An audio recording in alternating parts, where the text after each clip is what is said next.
Greetings, I'm Jenny, aged 27. 3 years back, I tied the knot with Hugo, the most remarkable person I've ever met. He's a delightful goofball, overflowing with kindness and compassion, making each day feel extraordinary. Regrettably, the same sentiment doesn't extend to his mother, Maria, also known as my mother-in-law. For reasons unknown, Maria has harbored animosity toward me since day one, a sentiment I comprehend. After all, Hugo is her cherished son, and she's merely safeguarding his interests. However, I firmly believe she sometimes crosses the line. Maria has a knack for subtle injustices that seem innocent but are actually calculated to incite frustration, painting you as the unreasonable one. We all have encountered someone like her. Unfortunately, she happens to be my mother-in-law. I was brought up differently. I'm inclined to call out nonsense and rarely hold back. Perhaps that's what drew Hugo to me. Our contrasting personalities attracting each other, as they say. Having studied psychology, I can discern Maria's ill intentions. Our dominant personalities clash, which likely led to her first words to me. "Jenny, don't you think it's time to stop eating so much?" The table fell silent, stunned. Mortification painted my face pale as Hugo Kyle, my father-in-law, and Maria's son, reacted. Hugo, though embarrassed, admonished his mother. "Mom, that's terrible to say. Jenny can eat as she pleases." Maria backpedaled, claiming concern for my well-being, citing old photos where I appeared better. Despite my embarrassment morphing into irritation, I kept calm, not wanting to cause a scene during our initial meeting. I graciously accepted her unsolicited advice. As time passed, such incidents increased in frequency and intensity. Despite bonding with everyone, Maria remained the sole dissenter, her disdain unfounded. Even Hugo's childhood friend, Jack, embraced me. Yet Maria persisted, even on my wedding day, behaving like a bridezilla, trying to undermine me. "No, her hair should be in an updo like mine was. But you look so ugly." Maria's antics persisted, but amid the turmoil, I cherished the love and acceptance from the rest of Hugo's family. The gasps from the bridal party were audible, yet I found myself, unsurprised, having grown accustomed to such situations. In an attempt to rectify her words, my mother-in-law hastily backtracked. "Oh no, darling, that's not what I meant. You have the potential to look so much better. I see a lot of myself in Jenny. She's a bright young woman. Despite looking better at her age, I'd like to say she's beautiful in her own way." While my father-in-law managed to quell her ruthless antics on that day, the lingering pain and bitterness persisted. It went against my nature to remain silent and passive. My vibrant energy was diminishing, drained by this woman who seemed determined to undermine me. Fast forward 3 years to the current events of our story. We gathered at Hugo's childhood home, his parents' residence, for dinner on a Sunday night. My mother-in-law had graciously invited us, including Jack, indicating something significant was afoot. I had my suspicions, which were later confirmed, making the dinner plan seem more calculated. As the evening unfolded, my mother-in-law seized everyone's attention, announcing an important revelation. Armed with a paper, she began reading. "Attention, everyone. I have an announcement. Since my birthday is approaching, I want to share my plans. We're going to Hawaii." The paper confirmed the trip, met with excitement from everyone at the table. "That sounds fantastic." "What? Amazing news, Jenny. I've always wanted to go to Hawaii. This is great news. I'm so excited. Thanks so much, Ma." "Actually, you're not coming." "Honey, what do you mean? This wasn't part of the plan."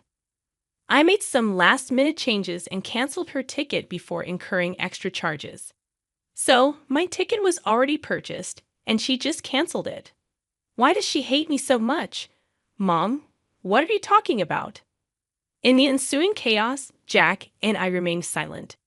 Harsh words flew back and forth until Maria finally offered an explanation. Okay, fine. I'll tell you why I thought Jenny shouldn't join the family event. As I'm getting older, I want to spend my remaining years with those I care about most. Unfortunately, Jenny doesn't belong on that list. "Mom, really? What's wrong with you? Nothing's wrong with me. I'm just saying Jenny can't be considered family since she's not related by blood. By that logic, Jack shouldn't go either, right? He's not technically family, as you're stating. But we all know that's preposterous. He is part of the family. Since Hugo and Jenny got married, she's family too. Well, Jack is different. He's always been here, our sweet baby angel. But Jenny hasn't. I'm just not comfortable with her on the trip. It's my birthday, and I get to decide. Come on, Jenny, we're leaving. My resolute no reverberated through the room, capturing everyone's attention, including my adversary, who had been struggling to contain a smile. However, her expression turned serious at once.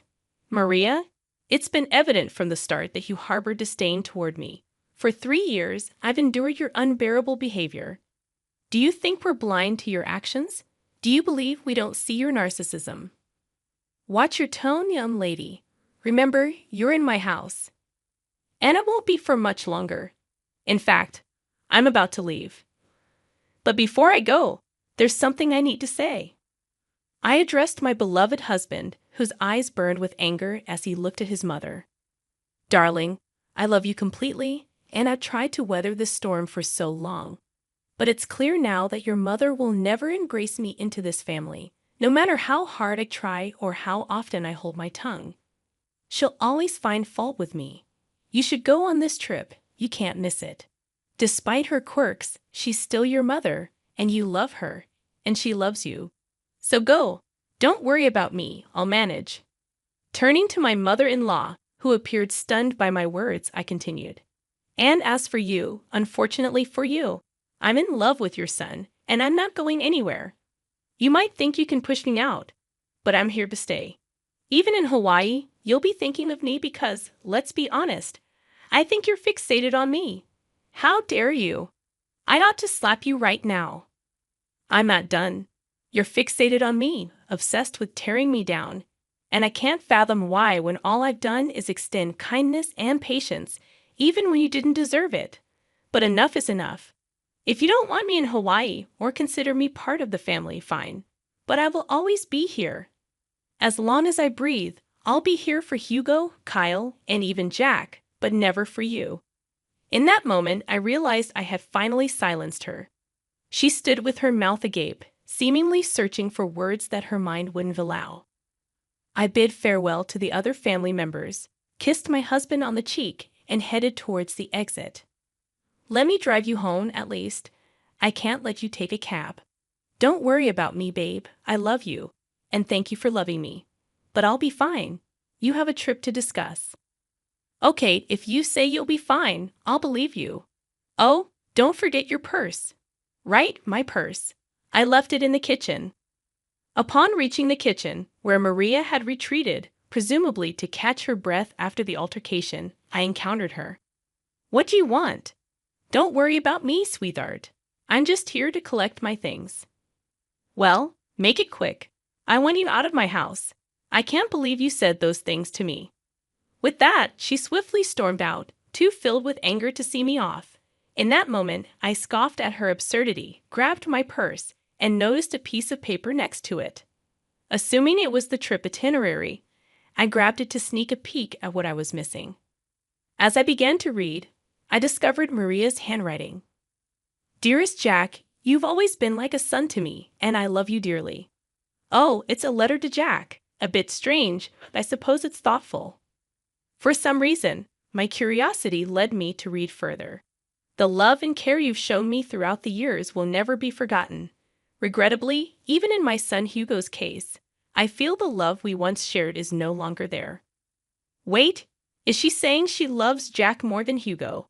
That can't be right. Persisting in reading the letter, each line intensified my astonishment. The revelations were difficult to fathom. Although I recognized it wasn't my place to read the letter, I couldn't help but be grateful for stumbling upon it. After absorbing its entirety, I paced the kitchen, contemplating my next steps. Suddenly, it struck me. Everyone who needed to know about the letter was in that room. It was time to act. Rereading the letter to confirm its contents, I sauntered into the dining room, where only 3 pairs of eyes met mine. Jenny, I am profoundly sorry for what my wife is subjecting you to. Don't worry at all. You're coming to Hawaii with us. She's just going through a rough patch right now. I'll talk to her and make her see reason. I don't know what's gotten into her, but I'll sort it out, I promise. Kyle, please don't concern yourself with me. As I mentioned, I'm fine. In fact, I've stumbled upon some interesting news that I need to share with everyone, especially Hugo. Hugo and Jack perked up, a flash of worry crossing Hugo's face. Perhaps he feared I was overwhelmed and considering a divorce. Whenever I complained about his mother, he'd empathize, marveling at how I endured her antics. I'd reassure him it was my love for him that kept me going. Noticing Maria's absence, I inquired, "Where is Maria? She needs to be here for this too." I mentioned earlier, she's a bit under the weather after your confrontation. Mentioned a headache and opted for a nap upstairs. She won't be down for a while. You know how she is about her beauty sleep. Familiar with Maria's peculiar habits that often inconvenienced others, I sighed in frustration. This is crucial. She has to be here. It's okay, Jenny. You can share with us, and we'll fill her in when she wakes up. Contemplating the information I possessed, I hesitated. I wanted to witness her embarrassment. I think you should go ahead and tell us, sweetie. It's okay, and you know Hugo struggles with anxiety. It wouldn't be good to keep him waiting. True. Hugo's anxiety could escalate quickly, and I observed him beginning to fidget in anticipation. All right, I'll share with you what I found. While I was in the kitchen, gathering my purse and preparing to leave, I stumbled upon something intriguing that I believe you all need to know about. Retrieving the paper I found, I began to read aloud. It reads, "Dearest Jack, you know that you have always been like a son to me, and you know that I love you dearly. And the love and care you have shown for me throughout the years will never be forgotten. I hate to admit it, but even when it comes to my son Hugo, I feel as though the love we once shared is no longer there. Hugo and I just don't see eye to eye like we used to, and honestly, I think it's because of Jenny. Ever since he married that girl, he no longer has time for me. He doesn't love me, and therefore, I don't think I love him. I love you, and you are my son. With that being said, I want to let you know that I am going to update my will so that you inherit all of my belongings and not Hugo. I know it might hurt him, but honestly, at this point, I don't care. It's that wretched Jenny girl. She's the one who has poisoned my love for him. I hope you receive this letter well. The reason why I didn't want to approach you about it in person is that, and it pains me to admit this, I couldn't risk seeing the rejection on your face. I know you love Hugo like he's your brother, and most likely you won't approve. But I don't care. I'm giving you everything, the money, the house, the cars, and even my small businesses. They're all yours, whether you like it or not. If you want to talk about this further, please call me, and we can discuss it. I look forward to hearing your response. I will love you forever and always, your second mom." After finishing the letter, I glanced up to witness a flurry of mixed emotions. Kyle appeared on the verge of tears. Jack seemed stunned, but Hugo looked like he was on the brink of losing his temper. I can't believe she said all those things. Is she serious? So, she'd exclude me from her, well, just to spite me and Jenny? She's officially lost her mind, guys. I don't even know what to say. This has gone too far. I'm fed up with her toxic behavior. What are we going to do? In that moment, I had an idea. A week passed, and it was time for the planned Hawaii trip. Maria woke up to find a letter from her husband on her bedside table. It read, "Good morning, beautiful. We decided to let you catch up on your beauty sleep. Don't worry, your bags are packed. Just meet us at the airport." Maria hurriedly got ready and rushed to the airport, searching frantically for her travel companions. She tried calling them, but no one answered. Assuming they had already boarded, she boarded her flight, hoping to catch up with them in Hawaii.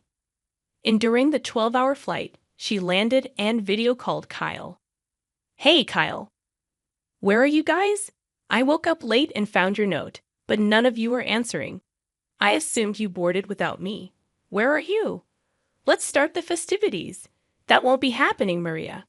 What do you mean? Where are you? I'm at home. What? Why are you at home? You see, Maria, Jenny brought some important information to our attention last week, and since then, we decided we'd rather spend time in Florida with her than anywhere else with you. Maria gasped. You think we wouldn't find out? What, my baby? Don't baby me. You were really going to cut me out of the will, Mom. Who? How did you even find out about that? Oh, that wretched girl you despise so much. Jenny found your letter in the kitchen. I don't know what you're talking about, Maria. Lying right now is only adding more nails to the coffin. Jack, tell them. You've got to believe me. I did nothing of this sort. We all read the letter, Maria. The game is up. But I didn't do anything. Jenny is making everything up. Oh, am I? You are so pathetic. It actually makes me sick. We all know what you said and what you tried to do. Thank goodness I was nosy enough to read the whole thing. Hugo, Kyle, please. No, Maria. Enough is enough. You're done. You don't get to say anything else. You messed up big time. Your hatred has caused you to be blind. Now you have to suffer the consequences of being alone on your birthday because of what you've done. I hope you can use this time in Hawaii to reflect on your actions. But I'll be alone. It won't be fun. Maybe people would like to hang out with you more if you weren't such a raging witch. Have fun. And with that, Kyle hung up the phone. We all let out a sigh of relief. I was the first person to start laughing, eventually joined by Hugo, and before we knew it, we were all bursting with laughter at the dining table, just laughing at the sheer absurdity of the situation. The look on her face once she realized the game was up was priceless. Her face turned pale, all the blood drained from her face, and it was evident that it was the first time in a long time that she felt embarrassed. Maria had to spend her vacation alone, frequently calling Kyle to see if he would at least come and join her because canceling the reservations she made would be expensive. But every time he kept denying it, stating that when she comes back, they were going to have to implement some ground rules if she still wanted to be married to him. Maria began to be very apologetic and frantic, a complete 180 from her usual demeanor, which was genuinely surprising. Hugo also mentioned that if Maria still wanted to be in his life, she had to make a drastic change in her attitude. Otherwise, he was ready to walk out of her life forever. Their relationship remained rocky, and Hugo asserted that if Maria ever disrespected him again, even with the smallest snide remark, he would cut her off completely, just as she had planned for him. As for Jack, he decided it was best to stop being overly accommodating to Maria, as it was clearly enabling her toxic behavior. So not only did Maria end up spending a miserable time in a beautiful place, but she also risked losing the 3 most important people in her life. She now has very strained relationships with all of them, and she has to change for the better. Regarding me, I messaged her, stating that I need time to decide if I'm going to forgive her for all of her injustices. She was apologetic and begged me to talk some sense into the men in her life. I refused, stating that this is the bed she made for herself, and now she has to lie in it. To this day, Maria is still attempting to mend the very broken relationships that she caused. I just hope she learned her lesson.